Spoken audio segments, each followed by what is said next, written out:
Hello, everyone. This is Attack the Backlog, the podcast where I, Marcus Nez, tries to make a dent in their backlog one game at a time. This episode is all about Troublemaker, an action-adventure beat-em-up game about the most important and terrifying part of everyone's life, high school. As Booty, or Buddy, I like to call him Booty, but it's Budi, the new transfer to one of Indonesia's finest high schools, literally fight your way to the top of the social food chain through the Seoul's annual student fighting tournament, aptly named Raise Your Gang. Because the subtitle of this game is Raise Your Gang on some platforms. Steam, it just says Troublemaker. And on Xbox, it says Troublemaker, Raise Your Gang. Anywho, this is a 3D beat 'em up of sorts, except it's not a 3D version of something like a Streets of Rage or Double Dragon, so on and so forth, where you are just constantly fighting things and all you're doing is fighting and there's never any normal people. It's more, well, I guess in some of the modern ones like a River City, not Ransom, River City Girls, there is some NPC interactions and whatnot. But think of it more like a Yakuza game, but instead of it being set in a city, a small city, town, it is instead inside of a school. So you have your courtyard, your classrooms, hallways-ish, but it's all outdoors primarily. It's kind of like a motel vibe, a small little motel. But in addition to getting into brawls, which when you get into a fight like in a Yakuza game, it gives you a kind of cinematic introduction to you and your opponent or opponents. And then you take on the fight in a closed off arena where you have your invisible walls and you're stuck to either a classroom or a specific part in the courtroom or the parking lot, so on and so forth. And I was excited about this game. I remember it hitting early access and trying it on PC and thinking, ooh, this is really rough, but I think with time when it hits 1.0, it might be something pretty good. And I can't say how it compares to something like Sifu, which might be one of the closest comparisons. I just not played it. However, I finally played Troublemaker now on Xbox, and it doesn't seem like all that was done. All that much was done between when I played in early access and its 1.0 release, because it is incredibly rough.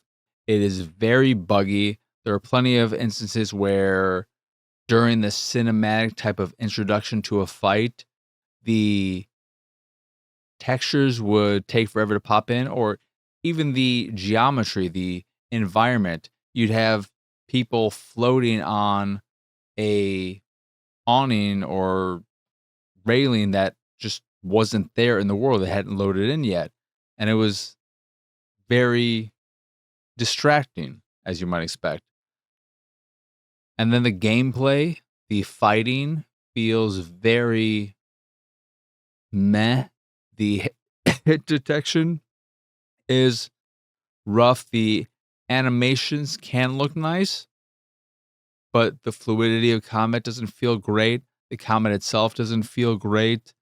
When you're fighting bosses, they're very bullet spongy. I was playing on the normal difficulty, had a few roadblocks here and there.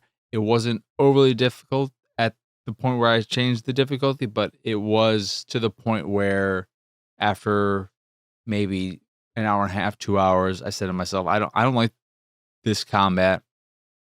I don't really want to keep playing. The only way I'm going to persevere and see this game to the end is if I turn the difficulty down. So I lowered it to just the story. And what that difficulty does is, and I would assume because there's easy, normal, hard, and then just for the story. What I'm assuming the other difficulties do, because this is what just the story did, Just the story makes it so that you are invulnerable. Your health does not go down. You don't take any damage. But the enemies are still the same in terms of their health, how much damage you inflict to them.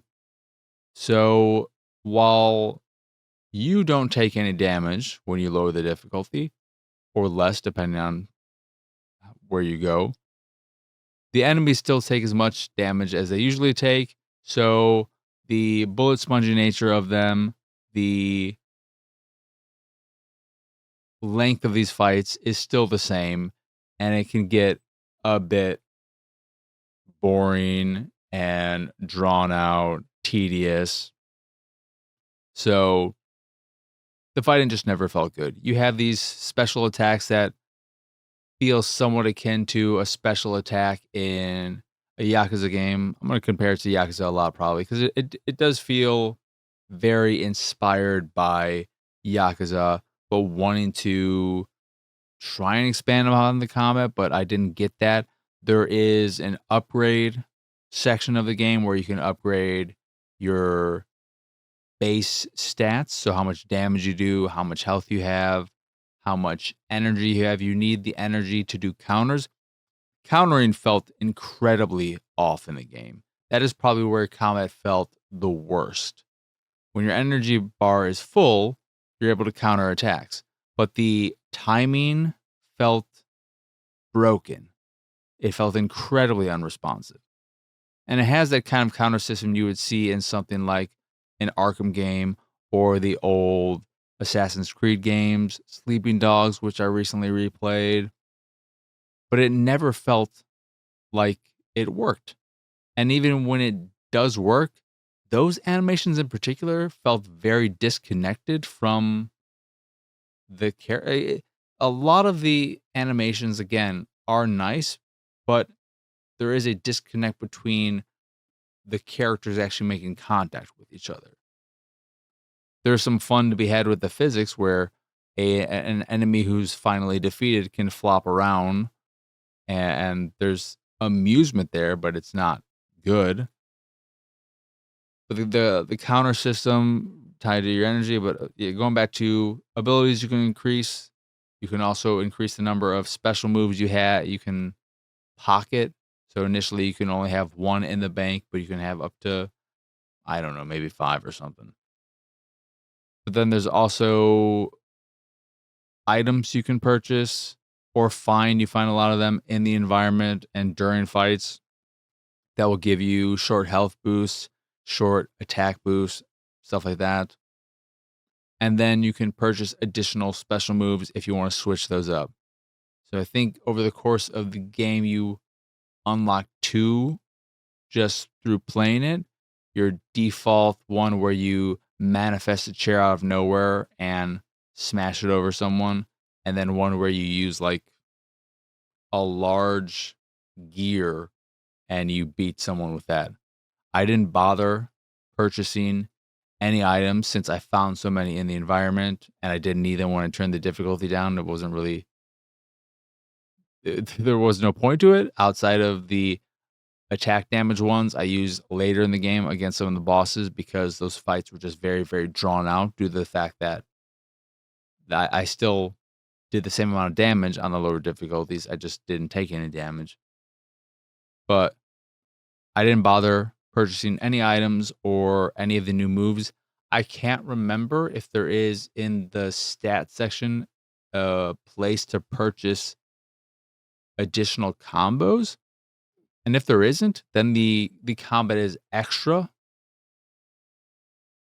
lacking in depth because it's just very button mashy.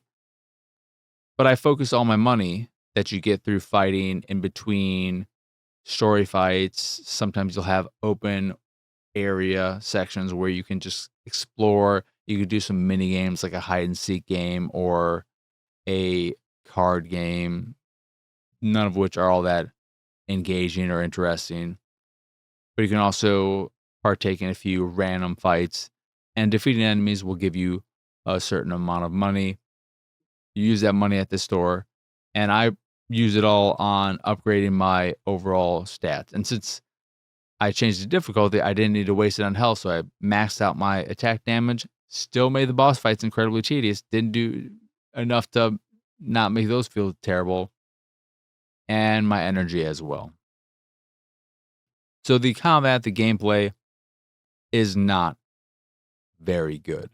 Then on top of that, you have the story. This game is surprisingly story heavy. My end play, I streamed this game over the course of maybe like 5.5 hours. When I finished the game, my completion time said 8 hours and 45 or so minutes. I don't know where it got that time from. I don't know how it got that time, where they got that time from. Because I'm pretty sure I started the game fresh, brand new, and I'm also pretty sure I never touched the Xbox version until now. My previous time was with the PC version. So it's not like it's counting previous time with an older save or something like that. I don't know.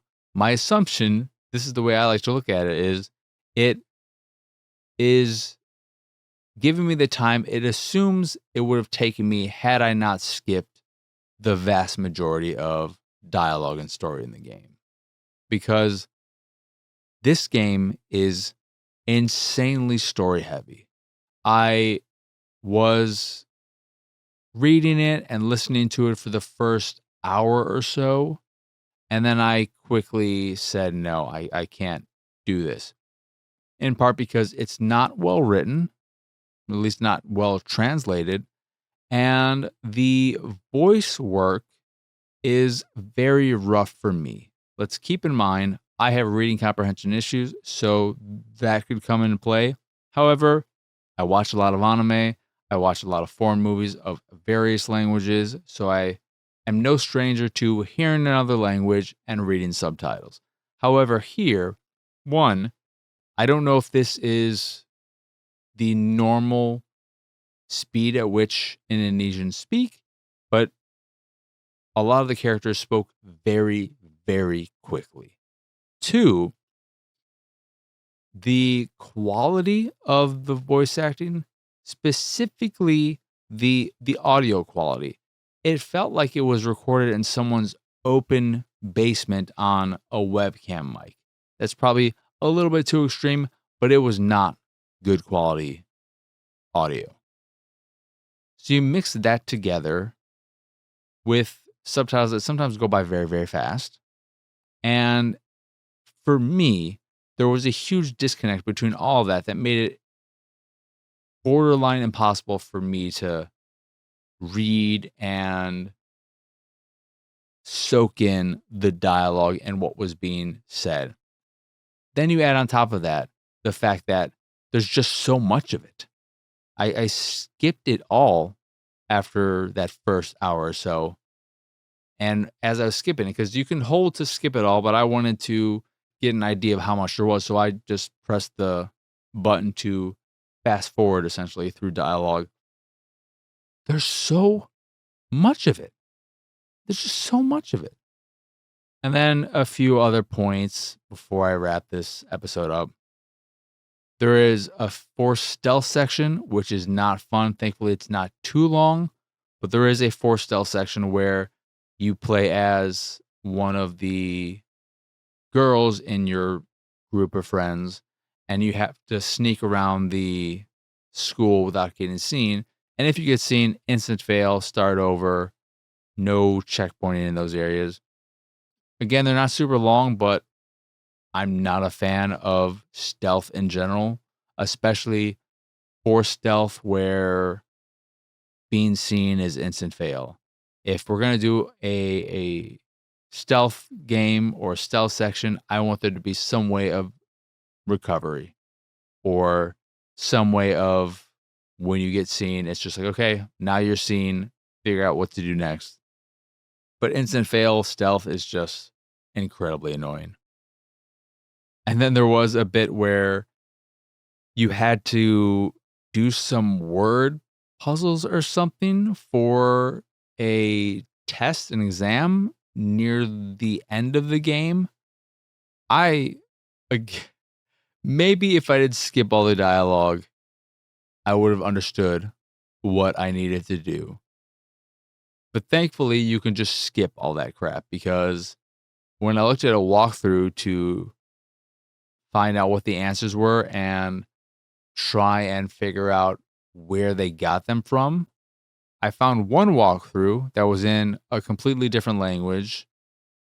And so I didn't trust that the answers would be the same for them as they were for me. And then an English walkthrough where they just skipped them as well. So there was that.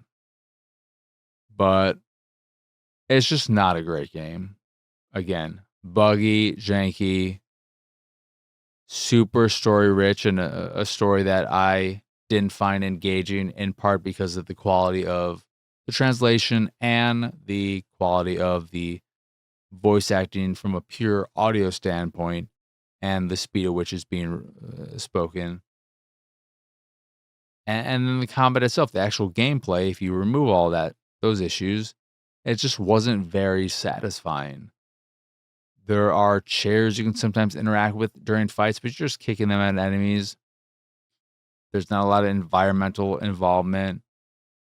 And all the fights ended up feeling the same. The camera can be very annoying, even though you do have camera control.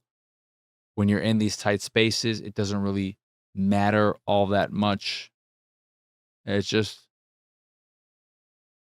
a disappointing game.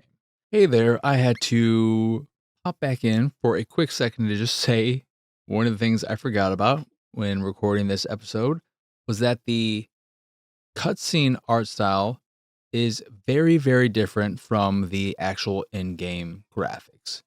And the cutscene visuals are quite nice. They're very stylized. They have a lot more personality and character. They stand out. They're somewhat reminiscent of, and I believe I mentioned this game earlier in the episode, River City Girls.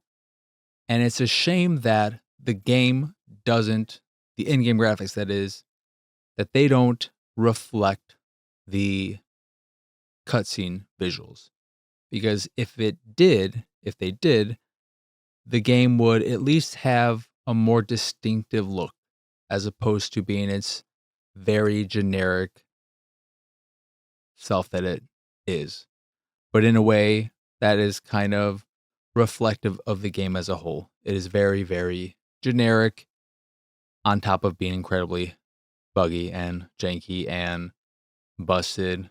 Characters getting stuck halfway into the ground, flopping around here and there, so on and so forth. But anywho, I just wanted to mention that because I feel like it would have been a bit odd to talk about the game and not at all bring that up. So now that that is done, back to the regular show. That is again, though, Troublemaker. Raise your game. And that is going to do it for this here episode of Attack the Backlog. Once again, I am Marcus Nez. Y'all can find me pretty much everywhere at PX Sausage. If you enjoy this here show or any of the stuff I do and what have you, you can support me and my nonsense over at patreon.com/PXS. In addition to there you can get access to the sausage dump where I talk about this, that, and whatever, as well as a private Discord channel and some fancy Discord roles, depending on your tier, of course. Or you could just support me if that is your fancy. That is, again, patreon.com/PXS. In addition to the Patreon, you can find links to the site, the YouTube, the Discord, and so much more over at pxsausage.com. That is the letter P, the letter X, sausage.com. But that is it. That is all. As always, thank you for watching or listening. I hope you enjoyed this here episode, and I hope you have a wonderful, wonderful rest of your day. But for now, adios, arrivederci. Bye.